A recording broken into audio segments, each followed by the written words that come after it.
Strength and unity with the gray wolf.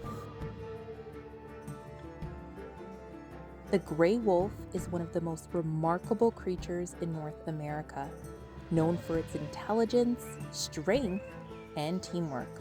Unlike many animals that hunt alone, gray wolves live and hunt in packs. Together, they can take down prey much larger than themselves, like deer and elk, by working together. Each wolf in the pack has a role, and their unity and cooperation are what makes them so strong. This teaches us an important lesson about the power of unity. The Bible tells us in Ecclesiastes 4:9-10 that two are better than one because they can help each other succeed. But like the gray wolf relies on its pack, we too are stronger when we support one another. God designed us to live in community, helping and encouraging each other.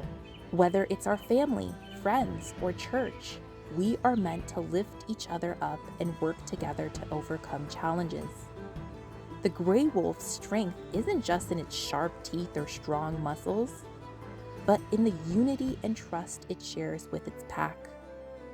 In the same way, our strength comes from standing together in faith, supporting one another, and trusting that God is with us as we work together.